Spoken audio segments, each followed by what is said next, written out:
deemed to be university. The IQAC cell of Vinayaka Missions Research Foundation deemed to be university. I would like to extend a warm welcome to everyone who have come to this webinar. At the outset, I would like to welcome the resource person, Dr. Sandil Kumaran, who is the chairperson, Quality and Compliance Committee of Manipal College of Health Professionals, and he's also the IQAC coordinator of the Manipal College of Health Professionals, which is a college or institution which comprises almost 12 to 13 health professional colleges, and he's the IQAC coordinator and the management representative of the quality assurance of Manipal College of Health Professionals. We are highly honored and privileged to have you in our midst, sir. I'm sure your knowledge will enlighten us, will give us a better insight into the strategic planning in higher education. I'd also like to extend my warm welcome to all the heads of the institutions, the heads of the departments of various institutions, all the faculty members who have joined here for the 19th quality webinar series of Vinayaka Missions Research Foundation, deemed to be university. Without taking much of time, I would like to hand over the session to Dr. Sandil Kumaran. He is actually out of station. He is actually in a retreat of for his university, planning the strategic planning for the next year for the university. So in midst of his tight schedule, he has agreed to share his wisdom to us. I welcome you, sir. The floor is yours. You can take over the session, sir. Yeah, thank you so much, Dr. Sam, and good morning to everyone. I think it's the exact time, right? Strategic planning, like when we are discussing our strategic planning, I'm happy that I can share some of our inputs to your people also. I'm very happy to be back again to discuss with you in Vinayaka Missions Research Foundation. Once again, thank you for the opportunity, Dr. Sam, and then thank you, everyone. So now, this is very important. Dr. Sam, am I audible? Yeah, you're clear. You're clear and audible. Yeah. Okay, thank you. So the thing is the strategic planning. It's very important nowadays. Because see, even if you take in general, you start a day without a plan, we know how the day goes haywire. You just plan a day, like what you should do, what to do, how to do, and the day goes a little bit in a smooth way. So planning is very essential for even everyday life also. When it comes to higher education, why like my slide is changing? Yes. So when it comes to higher education, it becomes more important because the higher education, once upon a time, it is considered as a service sector. But when we add the term of industry, means everyone should get into business, because the higher education is a service industry now. We are actually in education industry. Now it's called education industry also. Generally, industry, the term used when you have a business, like where you invest something and then look at the return on investment. But higher education also have become nowadays like that. It's a service industry. And another one important thing in today's world is we often cater to a student who comes with a higher ambition. Like I still remember when we started studies and all, we just go and then somewhere we join. Sometimes even without knowing what is no course that we are joining, parents would have put us into that particular course. Today's generation, it's not like that. They come with, like when a student comes to our college, for example, I belong to physiotherapy field. So when they come to us, they will ask about what are disciplines that you have in PhD. Or sometimes students come that will I be able to go abroad if I join in your college? So the student has higher ambitions now. So today we are in a stage where we need to cater to a student with higher ambitions. And already I said it's service industry. The student is a customer, like a client.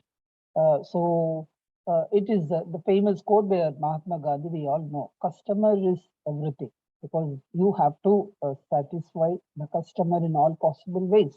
So today, since we become a service industry and we're getting into industry mode, the students are customers or consumers or the client. So you need to actually either satisfy them. I don't want to use the term of owing, but today is literally sometimes we do when we want to attract the students. The main is that the customer satisfaction. And the challenges are there. Like sometimes currently at this stage, like during the pandemic stages, there are a lot of challenges also comes into our way. So we need to tackle all these things, like no, the service industry or the student comes with the higher ambitions or satisfaction. We need to do all those things. And apart from that, pandemic situation also, like a lot of challenges we have to face. So definitely we need to have a roadmap how we are going to deal from the stage of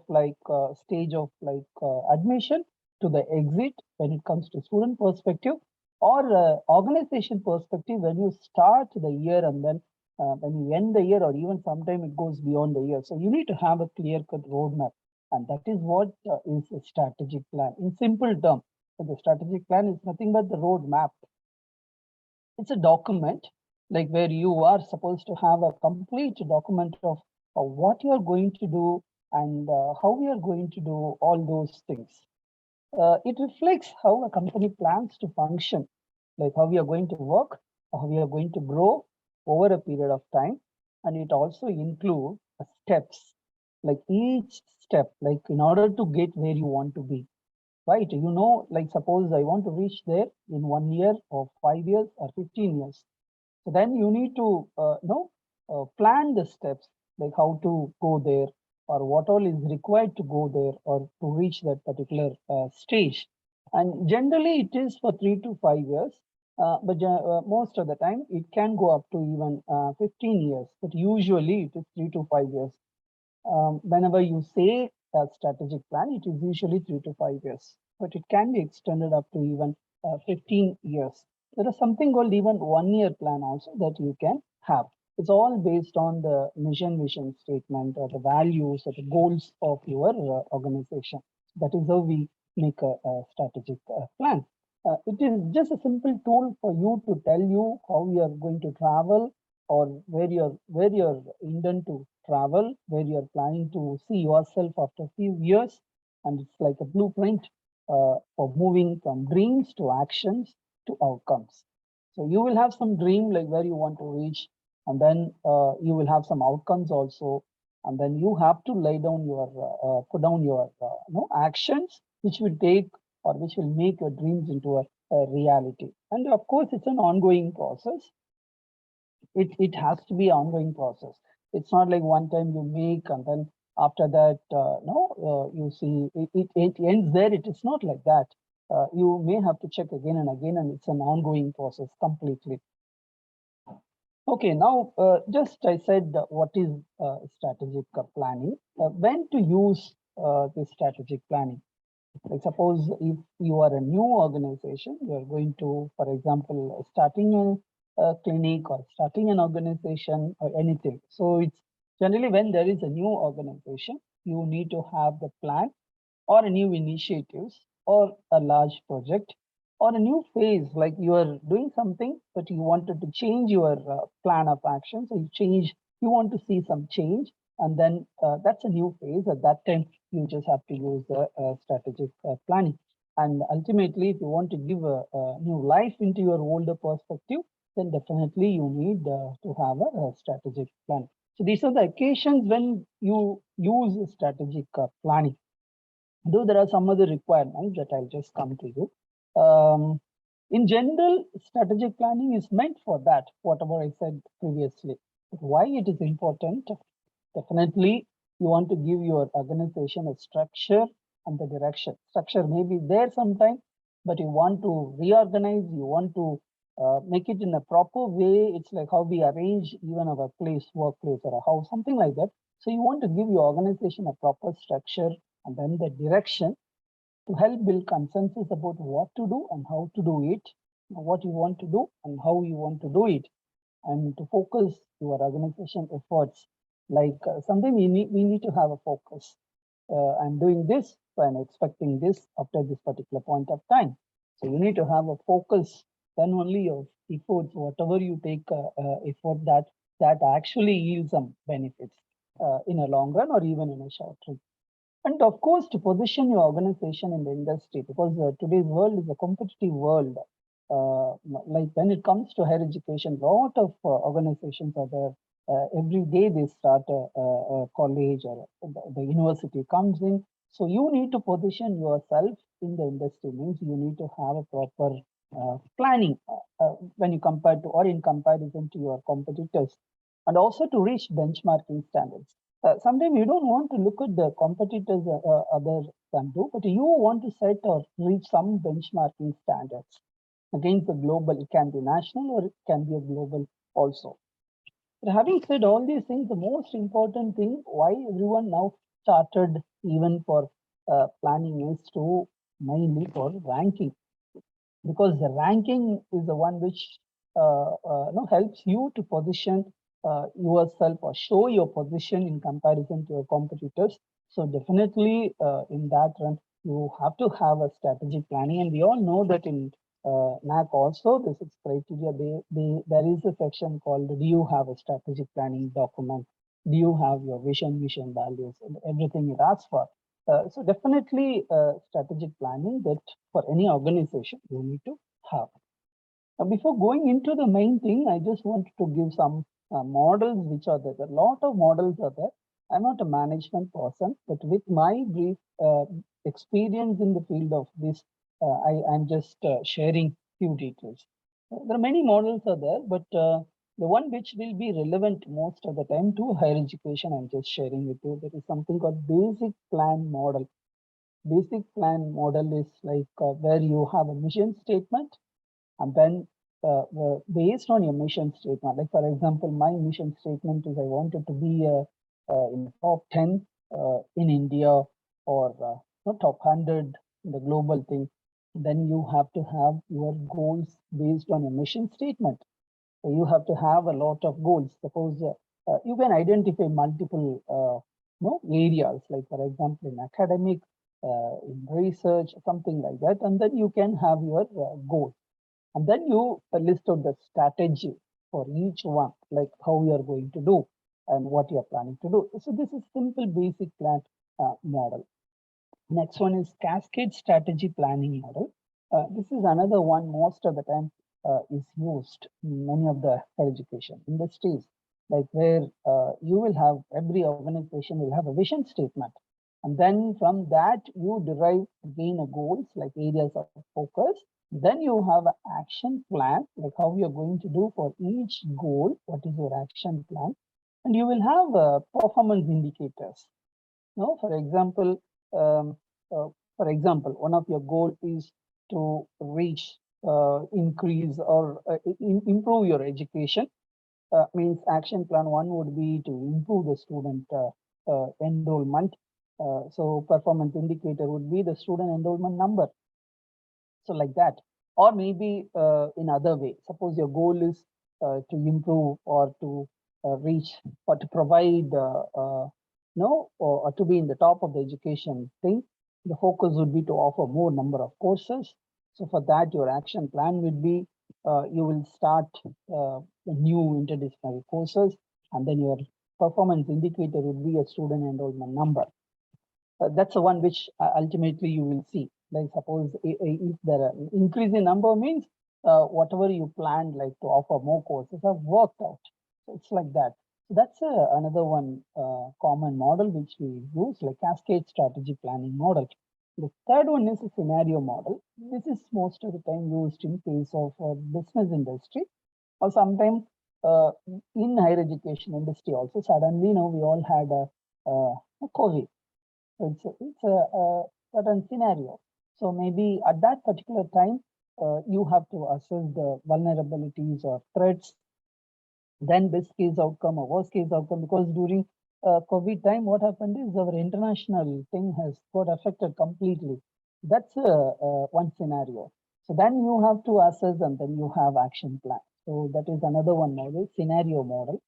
And then the last one is a goal-based model where you have goals clearly, and then you have a short-term, intermediate, long-term, and then you list down the plan for each goal. But most often, the model that is used is either the basic plan or cascade strategy planning model that would suit for most of the higher education industries. So these are the two models that most often we use. Sometimes you can club the models and then you can use. You don't need to completely follow one particular kind of a model. There are some frameworks of that. This is you all may be aware. SWOT and then SWOT. That is the strength, weaknesses, opportunities, and the threat. Now, the strength and weakness is most of the time is an internal one. We know our strength, like an organization. We will know our strength and we will know our weakness. But sometimes we have external challenges, or from external thing, you get some opportunities. Sometimes you get threat. So that most often comes from the external side. And in general, strength and opportunities are helpful, whereas the weakness and threat is the one you need to address, and then you need to turn that threat into an opportunity. Okay, so that is a thing. Like how, for example, I would say one threat during COVID time was like on-site classes, like offline classes, but that became a challenge, and then we all changed to opportunity to learn how to teach during or using the online methodology, because before that we hardly use online method, or maybe we were not that comfortable of using online teaching methods. That's how the most of the threat actually should be looked and then analyzed, and then that can be converted into an opportunity. So this is the one, like SWOT or SWOT analysis we do: strength, weaknesses, opportunities, and threats. This is one of the framework. I'm just saying these things because in my latest slide, I'm going to just talk about all these things. And there's something called PEST, like analysis, which we have to do. It's nothing but political factors analysis, economic factor analysis, social factor analysis, and technological factor analysis. This is most of the time, and it's also called environmental scanning. Like whenever you do a strategic planning, before that, you have to consider all these things, like the political factors assessment, the economic factors assessment, the social factors, the technological factors. Like, for example, you have an organization in which society or which kind of a social environment your institution is located, or what is the policy of the government where you have your organization, right? Or the economical, in general economy, the factors, economical factors that you need to analyze, or sometimes the technological factors also. So these all things need to be analyzed before going for a strategic planning. And now they have an extended form of a PEST, that is PESTER. That is, they have added environment and then legal. So political, economic, social, and technological. In addition to that, environment, and then legal also. Sometimes you have to just check before proceeding for a strategic plan. So these are some of the framework. One more last framework is a gap analysis. This is the most important thing that you have to do. You have to incorporate in your strategic planning. What is gap analysis? You just look at your current state, where you stand. Like, for example, you as an organization, where you stand now, what is your current strength, weak, everything. So what is your current state and where you want to reach there? That is the desired state. And then you identify the key steps to bridge the gap. You are here, you want to reach there. What all is required to reach that particular state? And then you put each one and then you make an action plan. Like you are now, for example, in ag grading, you are in A position. You want to reach to A plus position, or you are in A plus, you want to reach A double plus. So what are the things that you need to bring into your organizational system, so that you can bridge that gap. So that's what the gap analysis. So the whole thing is called strategic planning. Like I already said in the beginning, it's an ongoing process. So it's a cycle. It has three phases, like where you plan, Then you document, like first you do all the planning, then you have a document, okay, in a soft form or hard form, and then you implement, and last one you monitor. Once you implement, you have to monitor also. So these are the three phases of strategic planning. When we say strategic planning, it includes all these three phases: planning, documentation, implementation, and monitoring.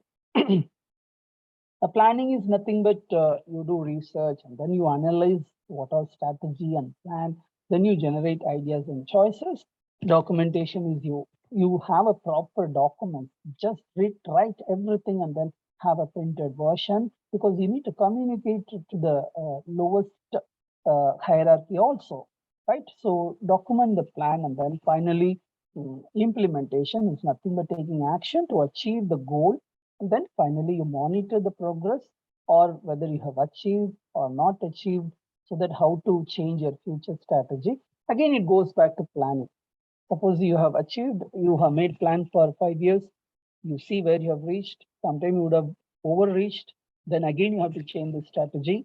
Like for example, 2022, you keep some target, 23, you keep some target, but you have achieved more for 22 targets. So you may have to revise the 23 targets, or the vice versa. Like if it is decreased, then you may have to see. So it's a cycle. So planning, documentation, implementation, and monitoring.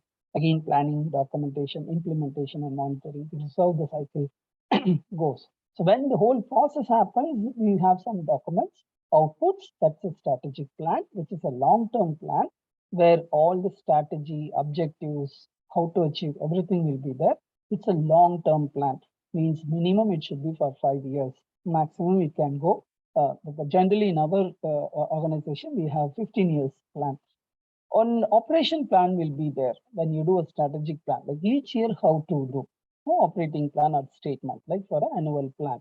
And then the action necessary to effect implementation. For example, I said right now I'm in our meeting. So what we did today or the yesterday is this year what we are going to do, how we are going to achieve the things. That is what we have done, because we have already the strategic plan, like 15 years plan is there. Okay, so that is how these are the outputs during the strategic planning process.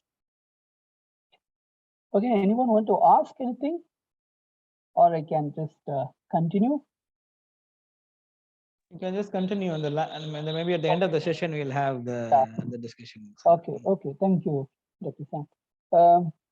So now we'll just see what actually happens in these three stages, what you are supposed to do in planning, in documentation, in monitoring. Like in brief only we are going to see.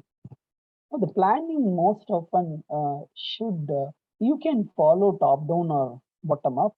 But what most of the experiments or most of the people say is to start from the leadership. The leadership should be ready for a change. Leadership, because they are the one who is going to take care of everything. The faculty or the lower hierarchy is just only the implementation. But during the process, a lot of things have to be changed. So the leadership should be ready, and then it's better if the planning starts from the leadership, because their role is very important. When I say leadership, it's not a single. It can be a team, the leadership team.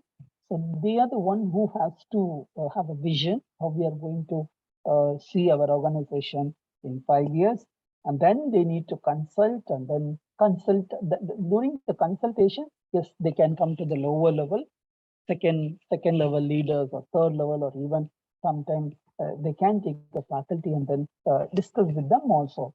And then they need to challenge, definitely whenever they have whatever the thing that they lay down, they have to challenge, and then only it is challenged by others. And then finally, the most important thing is the leadership is the one who has to communicate clearly till down the lower road. It's not that when I mean this, it's not like your chancellor or pro-chancellor comes and talks to you, but it has to be communicated to a lower level. Like for example, in our organization, it is like there is a meeting happens at the HOA level, then the meeting happens at the HOD level, then the meeting happens at the institution level with the faculty, but everyone has to convey the things clearly down.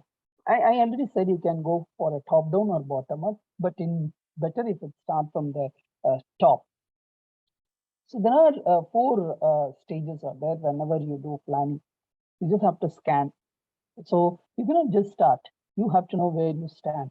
So scanning is basically a process of identifying and observing your organization characteristics and the changes that will impact on the organization. That's a scan. Then you need to do analyze. It's basically you have to analyze and then you have to inform to the to everyone. That time only you get an idea, you get some ideas, and then you make it possible, or how you're going to make it possible. So for that, what all you have to touch upon? Like I said, scanning, when you do, first thing is you do an environmental scan. Use the pest, like political, right, economical, and then social, technological. Means suppose you're going to do some changes, politically how it is possible. Suppose, for example, you want to improve your international thing.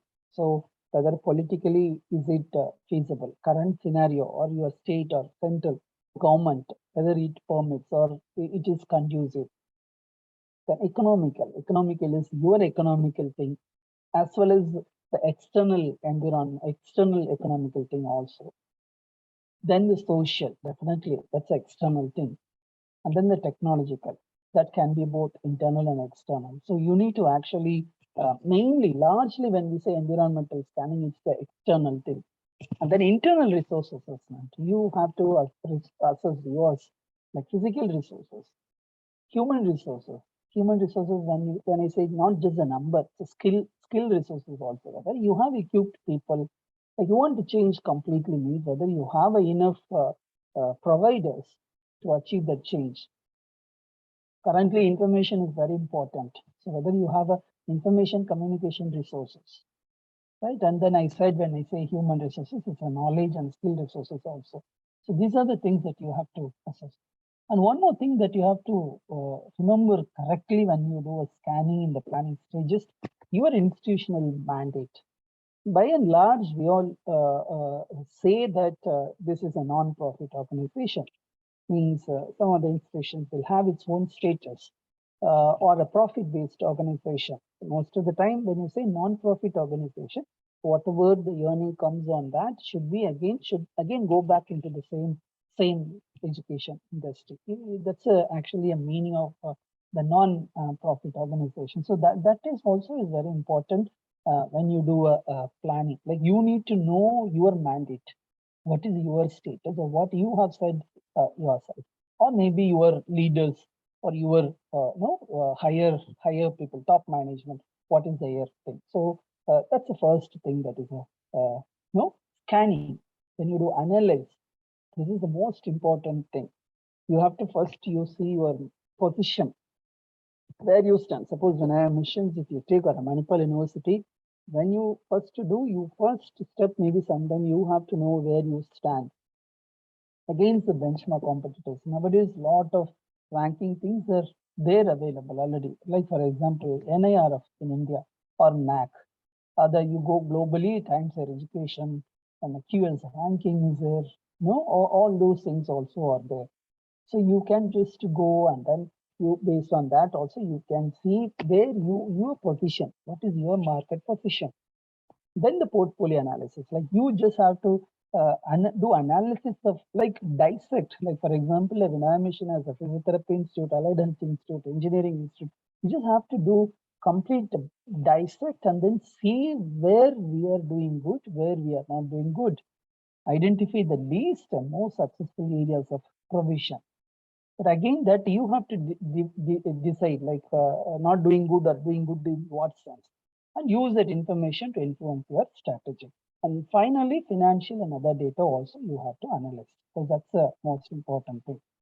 Then from there, you generate your ideas. Like once you do analysis, sometimes you get new ideas where you want to improve or where you want to discontinue.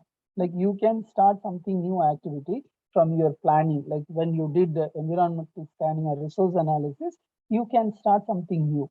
or certain things will tell, okay, these are the things that you can do, and then you can improve. If we are doing good, further we can improve. Certain things we are not doing good, it's redundant, it's not that thing, then you take action to discontinue them. This is how generating ideas means. Is always not new. Sometimes what is there also can be improved, or what is there can be discontinued. Then the last factor is enabling, like personal quality. This is very, very important.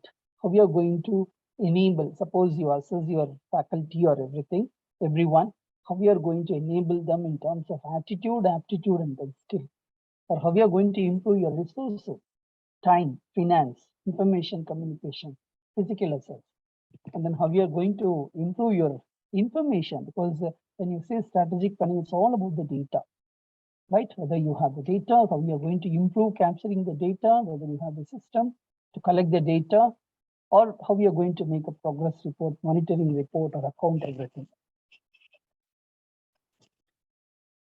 So that is the first stage, that is planning. So once you plan, you have a documentation where you will have a document. So what you see on the screen is our university 15-year strategic plan. It's around 280-page document. Like you, everything will be there, and it is uploaded. It is uploaded in the website, and then everyone should be able to see where all we are improving, or how we are. Each one at the end, the person also in the organization should know. So you have to have a complete document. And what all is there in the document? First thing, there should be a vision statement. Okay, even in IQAC or the NAC, they just ask first whether you have a vision for your institution. A vision statement, the big statement, to basically take account what ultimate goal is your organization goal, basically designed to depict the long-term aim. It's nothing but the expression of the leadership, and often provides an interpretive framework which can guide decision making. So it's just a dream. Vision statement is a dream, like where I want to see myself. What is my dream? So it should be a shared dream, it should be a broad one, and it should be an inspiring dream. So when I checked your institute website, I just found this as your vision. To achieve excellence in education and make education as a tool for social change for the betterment of the society. So your dream is this, like you want to use this as a tool for social change for the betterment of the society, to directly want to impact the society. This is another one example. It's nothing right. See, when you see strategic planning document, there's nothing right or wrong. It's you are the one who is deciding. So this is our vision. Global leadership in human development means our dream is we want to become big at the global level, something like that, in human development, excellence in education, healthcare, and research also. So this is example. This is our vision. The next, you have to have your mission statement. Mission statement is one of the key elements of the strategy. It basically help you to formulate and formalize what your organization does, why it does, what it does, and who does it for. And it reflects the institution uniqueness and market position. So it's basically what is to be done and why it is to be done. So it should be concise, outcome oriented, and inclusive. Definitely, the most importantly, should be an outcome oriented. The mission statement should be outcome oriented. So this is your mission, to spread education globally. This is what you feel as your outcome. You want to spread your education globally in all the fields. This is Manipal mission. Our outcome is we want to be in top 10 in every discipline of health, education, engineering, management, and be the most preferred choice of students, faculty, and industry. These are some examples. Okay, as I said again, there's nothing right or nothing wrong. It's based on your dream, where you want to be, what you want to do, how you want to do, based on that. Then in that you have to have a core value. Of course, every organization will have some values. Basically these are the things that relate how you intend to do business, right? Like customer satisfaction. Are you focusing, or how is your quality? What about your diversity? Are you taking care of environmental sustainability or social responsibility? These are a part of your company's behavior or actions. So every organization should come up with some value. Generally, it is 3 to 4. When I saw your core values, these are the core values which was there in your website. Like you want to offer an experience to the students, or you believe in constructing a role.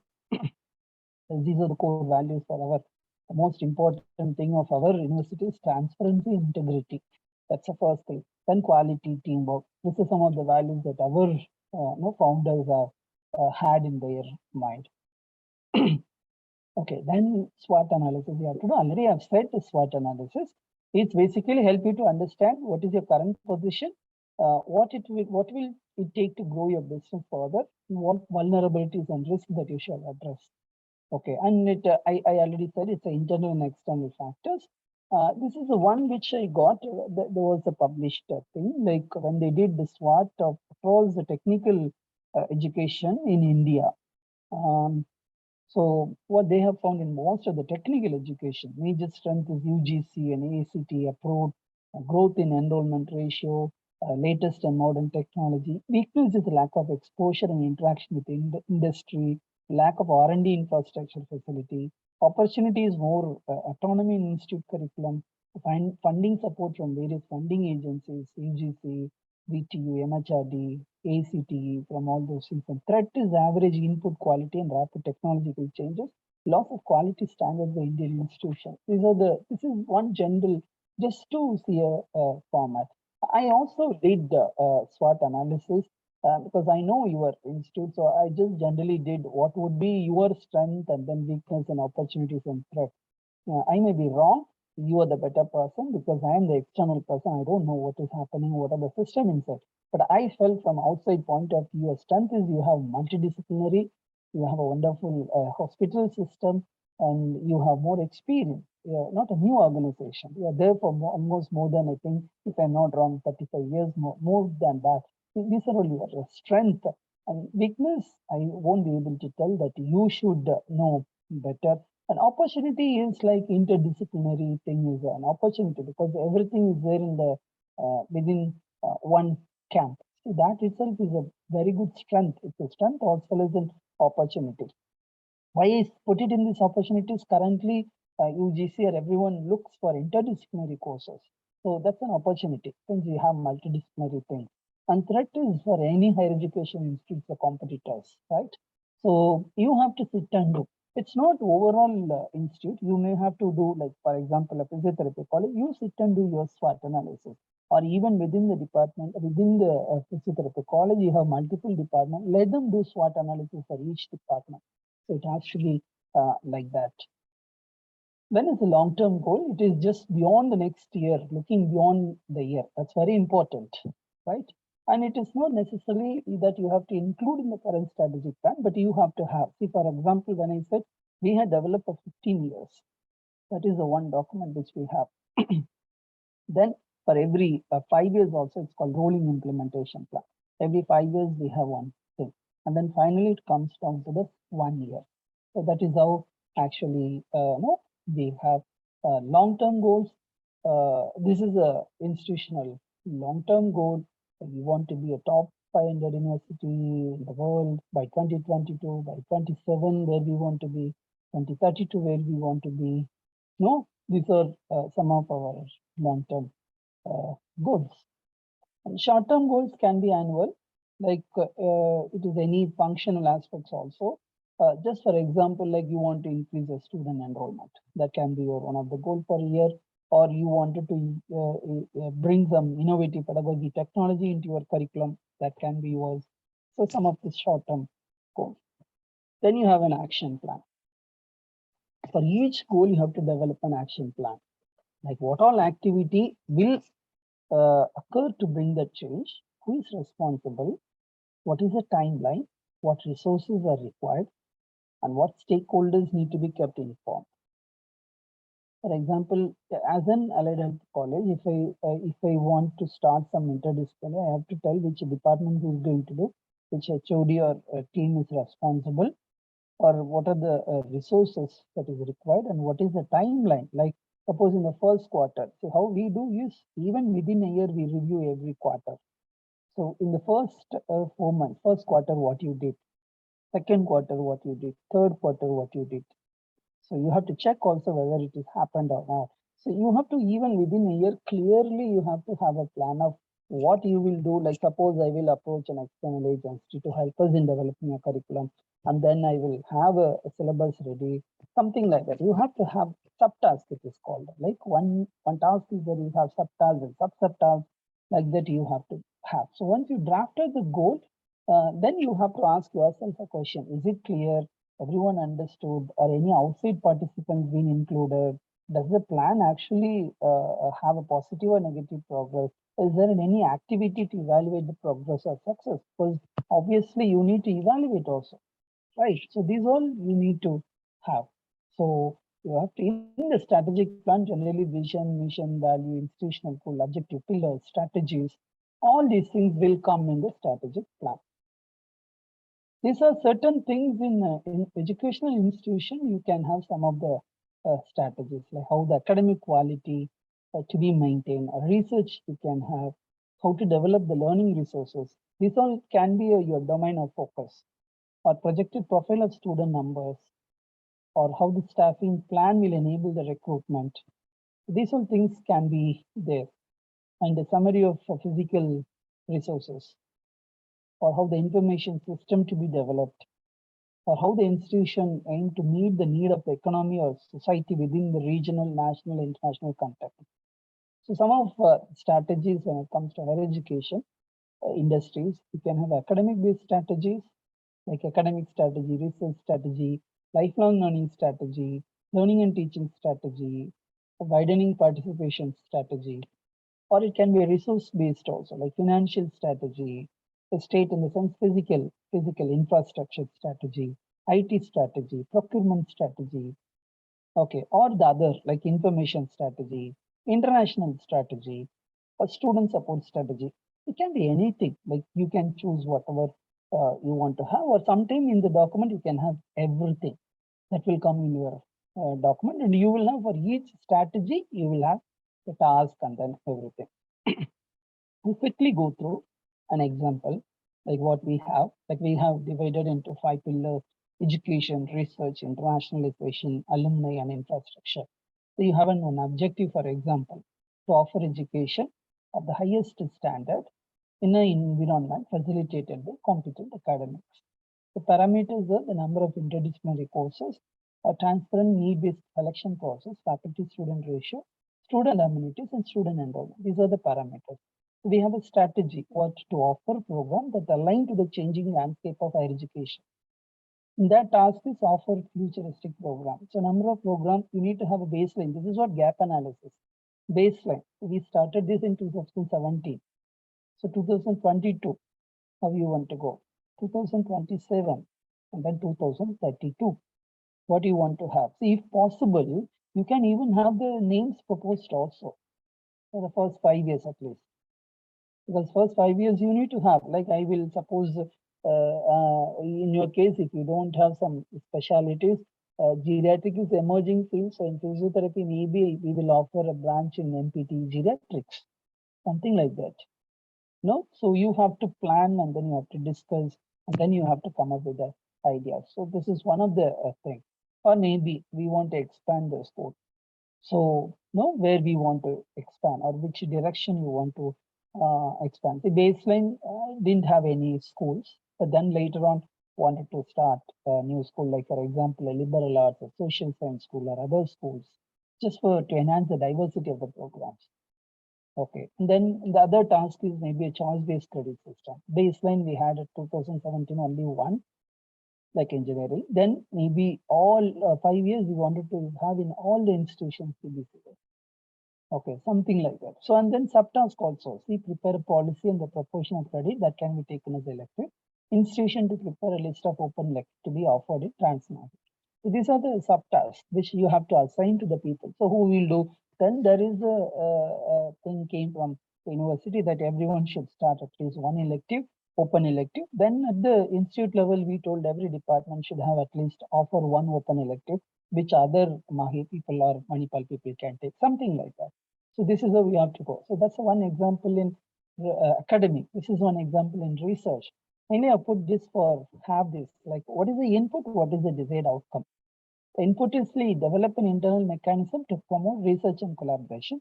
Desired outcome is increase in the interdisciplinary publication and projects having higher field-weighted citation impact. So this is what the desired outcome, something like that. So you have to even map it with your input and then the desired outcome. This is some example like from that complete document. That's what the second stage, that is a plan. The last stage is implementation and monitoring. So how you implement? You have to assume the responsibility. So it has to be percolated from top down, like they say, like this goal go to the physiotherapy or allied health, and from there physiotherapy should tell, okay, musculoskeletal department, you do this, something like that. So responsibility assigning is very important. Then you have to set the objectives. Then the organizational structure you need to change, and basically the whole change should come from the management. Sometimes you can use the consultants also for the change, and then project has to be managed. And finally, you should be able to take risks and then tolerate failure. All these things come to the implementation stages. And monitoring, definitely, this is the most important thing. You have to have a review meeting. I said, like, for example, my experience here, we have made a 15 years plan from 2017 to 2032, 27, yeah, 32. Then we had 5 years now. We had a vision, something like that. So we had completed 5 years. Then the next cycle starts. So what we found is in many places we have achieved more targets. Then what we revised is we changed the, so university made a revised targets, and then they send the revised targets. So now we have actually revised the targets, and then again now, like for us, it's always like that, right? So initially you get publication like 150, then we achieve 170, then it comes to 200, then we achieve 220, like that. Okay, so it has to be reviewed. The most important is this, and then it has to be documented and then captured. Finally, you have to project the data. The review meeting, when I said, like, for example, we have institutional level, every quarter we used to have review meeting. For example, in the year beginning, like, for example, now we have decided what we are going to do. We go and then communicate to all the faculty. This is what we are planning. You all are supposed to do this so that we can achieve. Then what we do is after 3 months, we call everyone, like HOD we call, and then we review whether what is the status. And then we discuss, the top level. Then again, next 6 months, again come. And then like that, you at the end of the year, 4 quarters, we review. And then finally, we prepare again a document for the whole year. And then we see what we plan for the initial target, and then what are the achievements, and then are we doing good or not good? Where we were wrong, or where we are doing good. So like that, we have to do. So monitoring is the last stage, and that's most important. So these are the 3 stages, and then definitely strategic planning is required, because we started with this statement, like even a day when you start, if you don't have a plan, the day goes completely waste. Just for a day, it's like that. Imagine an organization which has to run, which has to cater to the students, which has to run in terms of financial, lot of human resources. It's a big thing. So you cannot just run without having any plan. So you have to have a plan. So I think with that note, I'd like to end the talk. I hope you would have got some idea or some understanding. Now it's open for discussion. If you have any doubts or anything, you can ask.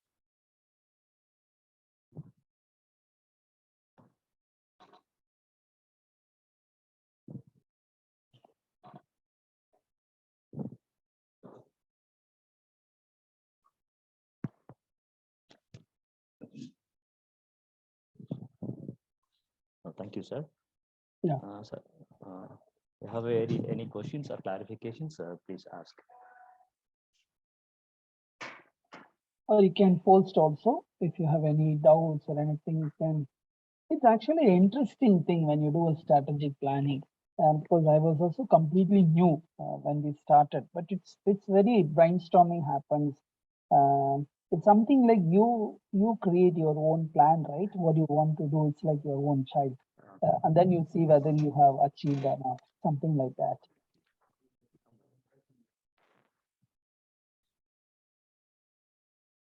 I'm sorry that I might have run little faster because I'm into some other no thing. Otherwise, we could have gone very slow. But I hope I have given you some ideas about what is strategic planning or what all you have to do. Basically, every level people have to work. See, it's not like one person can pull the whole thing. No, we say, right? It's like that. So an organization also, most important thing is everyone should take ownership. It's not like just you come and then take money and go. You should have that ownership of your organization also. I think someone raised their hands. No, sir. Still they're waiting. Sir. Okay. Nobody asking about that. Okay. Then. Okay, if there are no doubts, and then thank you so much for the opportunity. Yes, sir. Just a minute, sir. Yes. Good morning, one and all. I deem it's a great honor and privilege to propose the vote of thanks on this memorable occasion. Let me first of all start by giving glory to the Almighty God for making today's occasion a resounding success. First and foremost, I thank our resource person, respected Dr. Chandil Kumar sir, who despite his busy schedule has found time to grace this occasion. And also I express my heartfelt thanks to respected director, IQAC VMRF, Dr. Nyamasegar sir, for his valuable contribution, encourage and support of all, especially IQAC cell. And also I thank of my well-wisher, respected principal, Dr. A. Santambra sir, VMCPT, for his stewardship, support, vision, and heartfelt thanks, and also the commitment for the unstipend support for this webinar. My heartfelt thanks to the various HOIs of VMRF, IQAC coordinators, and also the faculty members of VMRF. And also I have a special thanks to the VMRF IT department who ensured this occasion become a memorable success for this webinar. Last but not least, I thank you, my friends, for your cooperation in making this function as a resounding success for this webinar. Thank you, one and all. Okay, thank you so much. Sir, actually, they have two chat boxes there. Okay, what is the difference between institutional development plan and a strategic plan, sir? It's more or less kind of a same, because ultimately you have the whole strategies for the development only. But when we say completely, you put if your development plan, if it has every strategies, like starting from your vision, mission, because why we have it's a strategic plan, and when we say strategic plan, it has to start from the vision and then it has to end to a final task, because everything has to be aligned. When we say institutional development plan, it not necessarily sometimes to be in line with your vision and mission. See, for example, I have an institution. My development plan can be like at a local level, like at a small level. But when we say strategic planning, it is like you have a vision. You start and then you see after 15 years where you wanted to be, like that. You can say, actually, the development plan would be the component of your strategic plan. That is one of the component, maybe you can say, because when you say development plan, it can be annual. The strategic plan cannot be annual. Strategic plan should be minimum for 5 years or 15 years. It's better to have a long-term thing, because now you see completely where you want to see yourself after some 10-15 years, and then you plan from day one. It's like that. Whereas development plan is a component. Maybe I would say it's a component of a strategic plan. I hope I have answered, Dr. Rajan. Thank you, sir.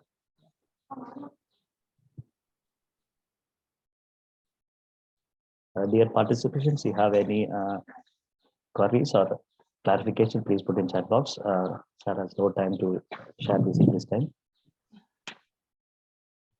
Okay. I think that's all the question. Yeah, later also you can sum up and then you can share with me. I can share my things. Okay, thank you. Thank you, sir. Thank you so much for your wonderful presentation for this webinar. Thank you so much, sir. Thank you. Yeah. Thank you, everyone. Have a nice day. Yeah, thank you.